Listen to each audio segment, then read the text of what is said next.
Biraz alacak konuşayım. Ekmeği üstüne alalım, burada miting yapmaz.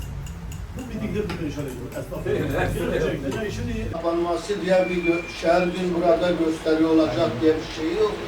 Şimdi daha kapıya giden adam geri bu köprünün oradaydı. 10 tane cadde O kapalı. kapalı ya.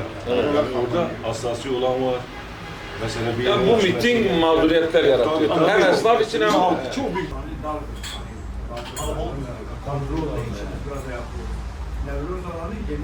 Buradaki esnaf şu anda batma noktasına gelmiş durumda. Hayat pahalılığı almış başına gidiyor yani. Diyarbakır'ın 12 milletvekili var, değil mi? Seçimden seçime gidiyoruz. Evet. Mesela ben şahsen şunu söyleyeyim. Bunu böyle alnım açık bir şekilde söyleyebilirim. Her gün Diyarbakır sokaklarındayım. Ne yaptılar? Bir çivi çaktılar ya. Bir söyleyeyim bak. İşte halk için ne yaptılar şimdiye kadar? Bu 4 sene boyunca söyle ne yaptılar? Mesela biz özellikle telefoncular bir şeyimiz var. Biz telefoncular odasının kurulmasını istiyoruz. Telefoncular odası konusunda çok problem yaşıyoruz. Düşünün Diyarbakır genelinde bir 20-25 tane mobilyacı var. 100 tane elektrikçi var. Biz 2500 tane biz o odaya bağlıyoruz ama o odada telefoncular odası diye bir ibare var. Biz diyoruz ki insan merkezli bir politika izlensin. Böyle menfaat odaklı değil, çıkar odaklı değil, sadece zenginleri güçlendiren bir sistem değil. Bunu reddediyoruz. Her yerde söylüyoruz. Maalesef kapitalist sistem fakiri fakirleştiriyor, zengini zenginleştiriyor. Bakın aslında ekonomik olarak güçlü olanlar bu krizlerde çok iyi iş yapıyorlar. Canım. Durumları çok iyidir. Kötü değil. Şöyle bir şey var Sayın Bekir. Milletle görüşüyoruz ve keşke diğer milletvekillerimiz de, belediye başkanlarımız da bir milletle görüşseler, bu sorunu tespit ederler. Dediğiniz gibi mecliste gidiyorsun. Ya mecliste şey değil yani, mesela biz diyoruz ya halk perişandır. Vallahi bir ekmek arası bile yiyemiyor. Ya adam gidiyor memurdur bile. Bak memur en iyi değil mi? Gidiyor bir iş yerinde çalışıyor. Hani öyle yemek veriyorlar ya. Orada bir portakal, bir mandalina da veriyor. Adam o mandalinayı alıyor, cebine koyuyor. İnancın olsun. Diyor ben gideyim akşam Az önce bir tane memur gelmiş, aynı sen dediğin gibi portakal cebinde et balıktan geliyor. Dedi ki valla portakalı orada yemem için bir dönem et. Öyle. Mesela seçim dönemi olsun. Bir yetkili gelsin buraya desen ki bu yolda çukur var, topluyor, yapıyor. Hatta bazıları diyor öyle bir seçim yaklaşsın da bu sorunu çözsünler. Ya böyle bir şey olabilir mi ya? Ya siz bu toplumun hizmetkarısınız. Yani biz bazen diyoruz asıl olan sizsiniz, biz vekiliz. Biraz da halkta şey var, sanki milletvekili gelince çok büyük bir adam gelmiş. Vallahi hiç büyük bir adam değil, sizin gibi bir adam. Sizin seçtiğiniz bir adam. Eğer size hizmet ediyorsa, evet efendinizdir. Zaten asil olan Odur. biziz. Asıl olan sizsiniz, biz vekil, vekalete. Tabii. Liselerin 3000 mevcudu var. 5 tane öğrenci üniversiteye gönderemiyor. Ayıptır ya. Kapatsın devlet ya.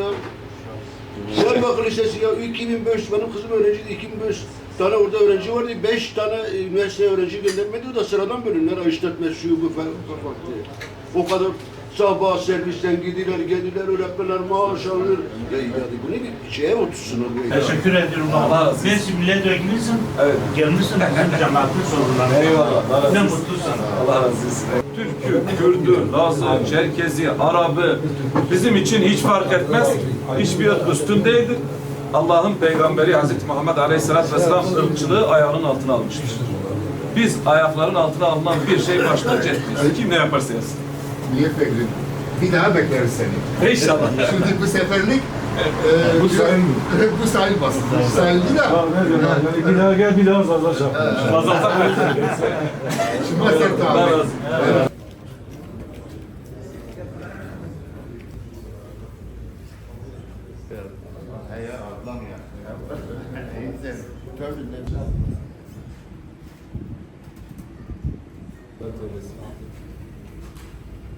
Rabbim sizlere de sabırlar versin gerçekten. Büyük bir acı. Ama biz şuna inanıyoruz. Hayat bu dünyadan ibaret değil. Herkes ölecek yaştadır. Bu da bir imtihandır. Rabbim sabırlar versin. Hasta olan, hastanede olanlara da Rabbim şifalar versin. Abi. Rabbim sizi cennette buluştursun. Hadi abi. 8 saat bekletelim. Hiç anlamı olmaz. Bundan sonra bizi bıraktılar. Geldik, neyin yetiştik? Bugün akşam biraz rahatsızlık vardı. Etik ultrason falan çektik. Karaciğerde bir sıkıntı yok. Bu kaza anındaki şey biraz sarsılmadan dolayı şeydi. Çarpmış, bayılmış yani bir yerinde kanama, bir yerinde bir yara, hiçbir şey yok. Uyuyor gibiydi. Böyle beni götürdü. Bu arabanın içine mi yoksa dışarı çıkmıştı? Arabanın içinde diyor. Sadece o kalmıştı. Arka koltukta değil mi? Arka koltukta. Sadece o kalmıştı. Hmm. Annemiz gerçekten değerli biriydi. Evet. Çok çekti. Cezaevi yolunda çekti. Zaten birileri aradı dedi. Onun öldüğünü duyunca biz sevindik size bir şey olmamış diye. Çünkü bir evlat acısı da biz istemedik o yaşlasın. Evet. Çok sıkıntı çekti gerçekten bu dünyada. Yaşı kaçtı?